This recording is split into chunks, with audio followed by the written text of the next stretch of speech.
Reverend Father Filimon de la Cruz, OB, Vice Chancellor of the University. Reverend Father Richard Ang, OP, Rector of the University. Reverend Father Isaias Tionco, OP, Vice Rector. Professor Dr. Cheryl Peralta, Vice Rector for Academic Affairs. Reverend Father Janelle Abogado, OP, Vice Rector for Research and Innovation. Reverend Father Roberto Luanzon, OP, Vice Rector for Finance. Reverend Father Pablo Tiong, OP, Vice Rector for Religious Affairs. Reverend Father Louis Coronel, OP, Secretary General. All administrative and academic officials, our Dominican Fathers, academic and support staff, students, alumni, guests, ladies and gentlemen, good morning. It is a rare privilege, if not great honor, to be appointed to deliver the Discurso de Apertura to open our academic year 2022-2023. Coming from a quality assurance perspective, where quality is essentially measured based on how one meets the needs and expectations of stakeholders, it is a temptation to ask, how does one come up with a quality 20 to 30-minute discurso? Will the indicators necessarily pertain to A, depth despite brevity, B, scholarship delivered with easy comprehensibility, C, evidence of extensive readings balanced by pragmatic views and applicability, and D, audience rapport despite the formality?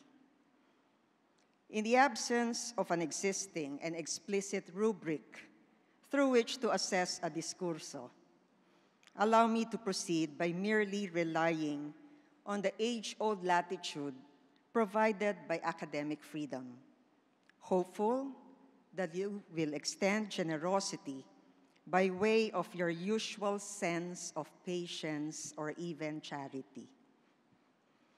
Countless academic fora have vigorously discussed ad infinitum how education needs to prepare and respond to a VUCA environment. The past several years saw quite a number of academic exchanges on disruptive technologies and the consequent demands of Education 4.0 and even 5.0. Admittedly, however, no one foresaw that a pandemic like COVID-19 would in fact happen. Schools and universities never imagined the more than 2-year suspension of regular and on-site delivery of services. According to data mentioned by the Global Catholic Education Report 2020, at least 1.6 billion students worldwide as of mid-April 2020 were affected by school closures. In the last 29 months, academic institutions, just like the other sectors in society, thus face the formidable challenge to persist despite the uncertainty of existing conditions. As schools and universities attempted to deliver their services to their stakeholders, primarily our students, the underlying responsibility is not just to manage to deliver, but to continue to deliver with quality. Professor of Leadership and Strategy, Dr. Rick Mann, in his 2019 work entitled Building Strategic Organizations, pointed out, and I quote, "The goal of every organization is to create value for its stakeholders. And this is a goal that needs to be met even under the continuing pandemic. One of the mechanisms to ensure the creation of this value is to implement quality assurance, or QA. Within the bigger concept of a quality management system, we find that QA refers to the systematic processes implemented so that we can ensure that services or products meet the expected standards. In the production sector, this appears easier to visualize. There is an expected product, and QA ensures that the step-by-step processes of production will yield what Philip Crosby referred to in 1979 as zero defect. Otherwise, quality control will reject the product and not clear it for release or distribution. In the educational sector, however, QA may not be as simple nor as linear, for it observes a duality of coverage. First, the products happen to be human beings and not fabricated material goods. Inarguably, they cannot be measured in terms of zero defect. QA is instead viewed based on the achievement of the total formation of learners, further delineated by expected learning outcomes and desired graduate attributes. Second, QA also delves into the many accompanying and relevant administrative and academic support, covering library, IT, physical, and material resources, as well as services for counseling, career placement, health, student welfare, student enrollment, and records management, among others, which are all intended to contribute to the successful delivery of the first. A safe assumption that the education sector can make is that prior to the pandemic, a number of academic institutions in the country had already established such systematic processes that cater to both these first and second coverages. The assumption is anchored on the fact that according to the CHED online data as of 2018, out of 1,729 private HEIs and 246 public HEIs in the country, 701 or 29% of Philippine HEIs have programs that are accredited, translating into a total of 8,830 academic programs that have been accredited, including those with candidate status. And these are under the various existing Philippine accreditation agencies. Further, the number of autonomous and deregulated HEIs have grown from 60 in 2009 to 74 in 2019. Because of these initiatives, schools and universities can be expected to have set in place their own internal QA processes by now. While most of these processes might have initially started as mere preparations for the quality validation done by external agencies, that is, that these have been motivated at first to a large extent by compliance to accreditation requirements. Eventually, the regular, if not repeated exercise is supposed to have led to an organizational maturity as regards quality management. That is the ideal progression from compliance to commitment and finally to the cultivation of a quality culture, thereby providing the same institutions higher confidence to subject themselves to other external quality validation undertakings, and deliberately leveling up to pursue international program and institutional assessments, ISO audits, international certifications, and regional and global rankings.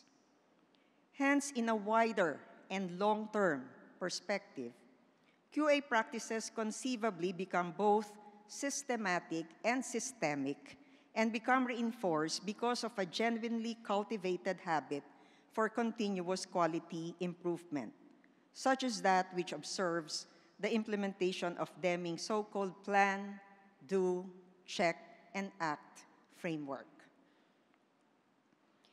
It is in this context that one can say that when the pandemic happened, the question that academic institutions must have had to initially address was not so much what to do, but how to transition how they do.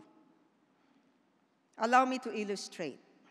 In the case of our own university, as soon as the news of the pandemic and the resulting lockdown were announced in March 2020, the Office of the Vice Rector for Academic Affairs promptly came up with a continuity plan for teaching and learning, achieved in consultation with the deans, directors, and principals, as well as the heads of key offices and student support services.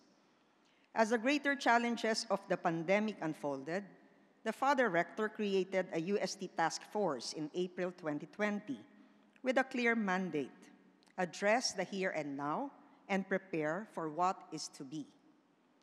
Toward such end, the UST task force proceeded to perform its functions based on a framework adapted from McKinsey and Company's COVID-19 response model, properly modified to suit the university's context and realities.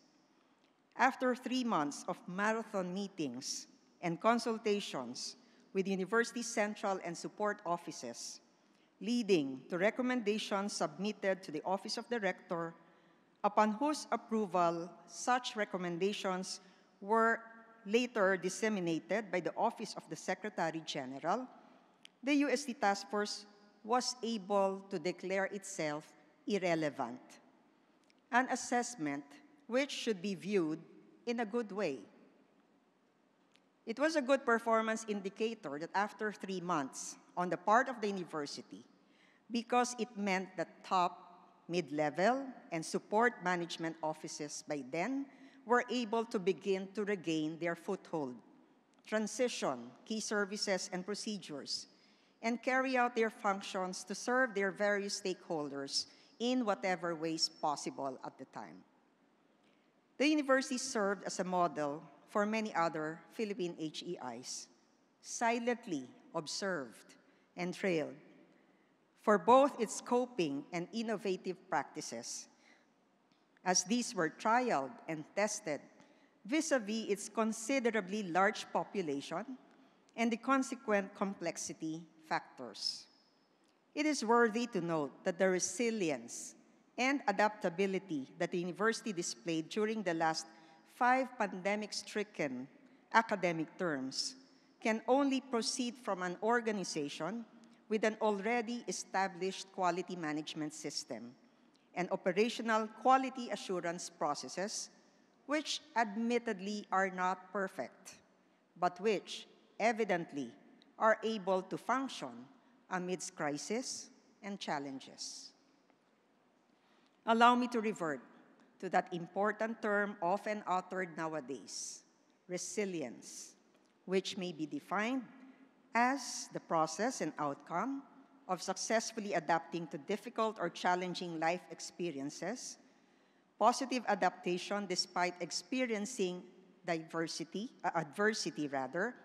the ability to withstand adversity and bounce back and grow despite life's downturns.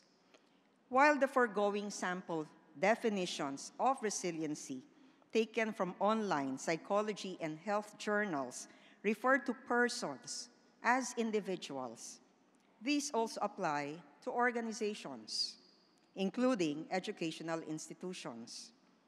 Thus, the January 2021 Asian Development Bank Guidance Note, entitled COVID-19 and Education in Asia and the Pacific, identified 3 action frames to strengthen the resilience of education, namely, respond, recover, rejuvenate.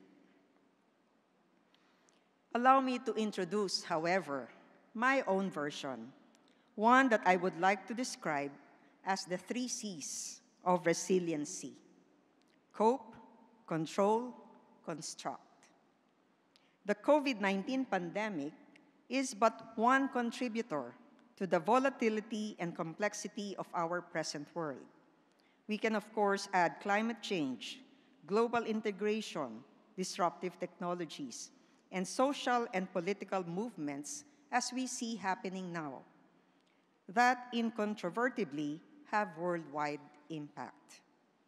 Sadly, the pandemic will certainly not be the last, nor the only catalyst of major change that we will have to face during our time.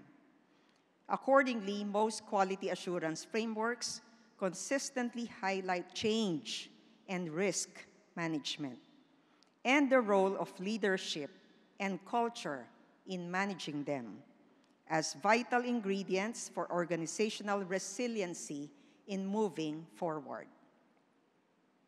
Conceptually, the 3 Cs of resiliency are not to be viewed as a prescriptive formula, but as a descriptive continuum of the category of responses made in view of challenges, changes, and chances.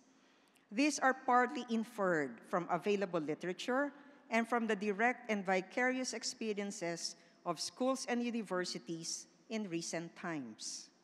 Discussions of each will have to be brief due to time constraint, so much so that elaborations can perhaps be achieved through a later publication or even through adoption by those pursuing their thesis or dissertation, provided proper citation is observed. As shown in this figure, the 3 Cs may be distinguished from each other, starting with 5 points of consideration: goal, competencies, resources, approach, and attitude towards change. Number 1, goal. Under COPE, the usual goal is to survive a difficult situation.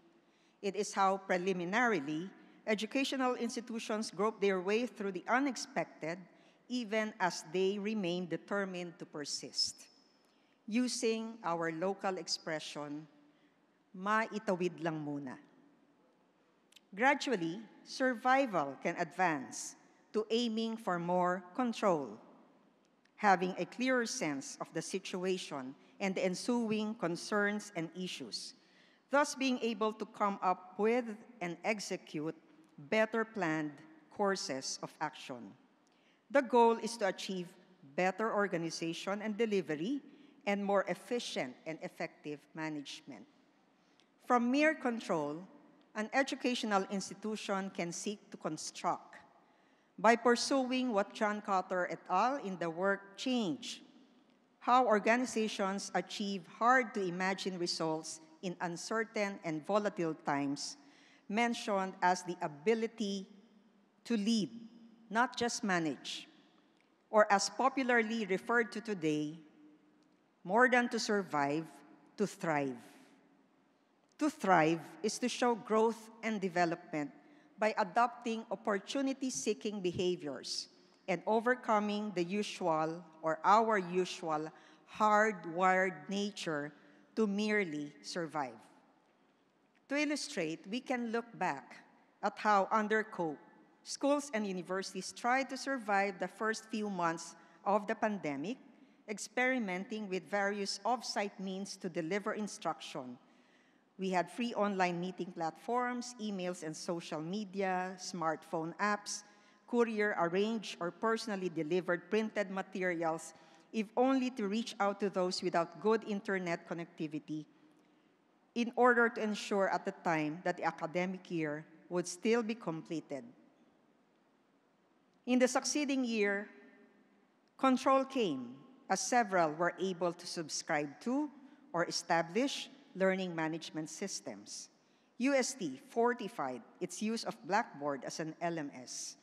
Others prescribed Moodle, LMS 365, Adobe Captivate Prime, Open edX, and so on. Moving towards Construct, academic institutions have started to announce how post-pandemic instruction should not anymore be synonymous with the resumption of pre-pandemic instruction, but should see the institutionalization of varied levels of blended learning, whether referred to as hybrid, high-flex, mixed-mode, web-enhanced, or technology-mediated. Number 2, competencies. In terms of staff competencies, the COPE stage sees in general the immediate application of existing knowledge and skills by members of an organization to address emerging issues. The control stage pursues the upgrading of these competencies due to correspondingly adjusted systems and practices and better anticipated needs. The construct stage highlights the alignment of specializations and expertise to introduce innovation, achieve targeted performance, and ensure optimization of results. Hence, while the limited IT competencies that teachers displayed in pre-pandemic times enabled them to survive the earlier part of 2020, much upgrading had since been achieved in terms of IT skills for online teaching and learning. This corresponds to the adjustment of pedagogical skills under the control stage. How many of our own faculty leapfrogged from only knowing emails and basic social media applications to now genuinely using Blackboard as an LMS, utilizing virtual labs, having Microsoft Office 365, G Suite for Education, Adobe Creative Cloud, Respondus Lockdown Browser as part now of their everyday vocabulary, and are continuously exploring more tools to ensure the delivery of more engaging online lessons. As there seems to be a permanence in the significant role of online instructional platforms in the coming years, educational institutions are thus challenged to pursue the alignment of teacher competencies necessary for their construct stage as early as the hiring and recruitment process. Number 3, resources. Sudden or unexpected challenges may take their toll on the financial, material, physical, and IT resources of educational institutions, particularly as these have already been allocated for specific purposes prior to the beginning of every academic year.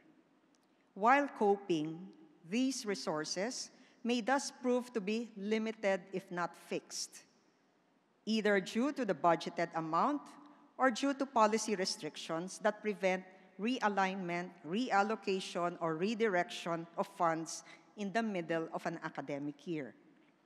Despite the allowance of time, however, the control stage may still neither afford a school or university a bigger budget, especially if faced with reduced student enrollment.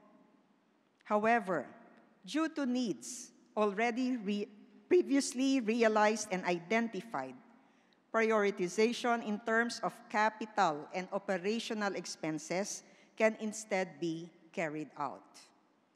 Meanwhile, once driven by a goal to thrive, the construct stage should push an organization to deliberately generate the resources it needs, should they be lacking or limited, if determined to realize bigger and better goals. A critical resource whose importance was highlighted by the ongoing crisis is the IT resource. Those with available IT resources survived better the lockdowns when they hit the hardest under the cope stage. Schools and universities prioritized the acquisition and enhancement of IT resources under the control stage. For example, we saw the addition of more servers, whether physically or through cloud, and recognizing the speed and impact by which big data, AI, technology 5.0, and so on are influencing all business processes, schools and universities are aware that more financial resources with possible support or reinforcement from meaningful networks and partnerships need to be generated to afford further IT investments and thus continue to thrive under the construct stage. Number 4, approach. Confronted with the new and the unknown, the cope stage may consist of responses that undergo a trial and error approach. Despite this evidence-based era of decision-making processes, not all decisions can fully be explained at times by data, or data may not be readily available to respond to situations when they require speedy action and agility. As trials show successful results, an organization shifts to the control stage, which tends to introduce incremental improvements. These increments are at times motivated by caution, at other times, sadly, by lack of imagination. Upon reaching a certain level of stability, as aided by sound risk management, an organization advances to the construct stage to pursue a more strategized approach, willing to evolve into what authors call a change-sophisticated organization, or one that has been characterized by the application of interdepartmental task force, less bureaucracy, more cultural tolerance for new ideas, exercise of new versions of strategies, wide-ranging digital transformation, restructuring, and software development methodology, among others. These, in turn, can enable an organization to adopt Mauborgne and Chan Kim's strategy of finding one's blue ocean. Educational institutions clearly went through trial and error when forced to resort to emergency remote teaching mode from March to May 2020 and approached the control stage as they refined gradually these initial practices and policies. An example would be those pertaining to student assessment and credits, which for a while underwent much criticism and deliberation. Under the construct stage, given the various levels of blended instruction being introduced, side by side with new market and industry expectations, and the updated quality assurance tools like those of AUNQA and the QS rankings, strategic student assessment will require being able to assess the actual attainment of expected learning outcomes, both quantitatively and qualitatively, by both internal and external stakeholders, meaning by the learners themselves, by their academic staff, by the educational institution, by the alumni, and by the prospective employers. And number 5, attitude towards change. The VUCA environment that our educational institutions find themselves in carries one definite and permanent element, and that is change. Available literature pointed out that the science of change, yes, it is now a science, has evolved steadily in the last few decades, enriched by A, the study of human nature, B, the study of modern organizations, and C, the study of internal change and leadership. The COPE stage may understandably equate change with anxiety. Change may result in so-called burning platforms. These burning platforms, or the hot problems, are those that need to be dealt with immediately. Anything that removes people from their comfort zones can thus lead to panic and stress. The control stage takes over upon the acceptance of the necessity of change. Hence, efforts of educational institutions become more directed in order to adjust and prioritize. Moving forward, the construct stage takes place once change is welcomed as an opportunity to demonstrate adaptation and adaptability, showing an open window for creativity, for growth, and as mentioned during the installation of the Father Rector, for seeking greater heights. An article published this year in the McKinsey & Company website noted, and I quote, "The COVID-19 crisis forced organizations around the world to reevaluate their work, workforce, and workplace, while presenting new risks and opportunities." Consistently, the short film Change by Gerd Leonhard reminded us that in the coming years, business as usual will never be good enough. Therefore, under the construct stage, instead of looking at a new normal, we must look at new possibilities. The resistance to online platforms for instructional delivery during pre- and early pandemic, or COPE stage, has since been overcome by the acceptance of its necessity, pushing many teachers into several faculty development activities to update and upgrade IT and pedagogical competencies. At present, educational institutions are coming up with new designs of blended delivery, especially in view of issues of subpar learning and learning losses attributed to the closure of Philippine schools for more than 2 years. The new possibilities, however, appear to be inclined to expand the learning spaces of both on-site and off-site classes, signaling that there will be no return to any full on-site delivery in the coming years, with or without a pandemic. These 3 C's are not to be viewed as one-time, unilinear, or mutually exclusive, and may in fact simultaneously occur while referring to different aspects of management and administration.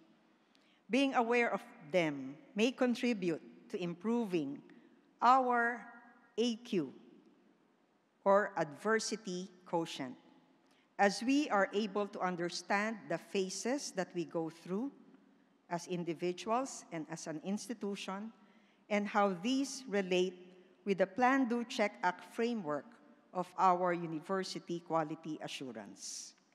Needless to say, the level of QA that the educational institutions have already established will impact on how any organization will go through these 3 stages of achieving resiliency. As educational institutions, A, move forward from what we hope had already been the worst of times as regards the COVID-19 pandemic. B, identify the new possibilities in order not only to survive but to thrive. And C, strengthen mechanisms for effective risk and change management in acknowledgement of the need for adaptability and agility in a VUCA world not limited to factors caused by the COVID-19 phenomenon. In parting, it might be a source of encouragement to remember the following wise words from Maya Angelou, and I paraphrase. We can be changed by what happens to us, but we can refuse to be reduced by it. Here's wishing the whole Thomasian community a resilient, agile, meaningful, and as always, grace-filled academic year ahead. Thank you.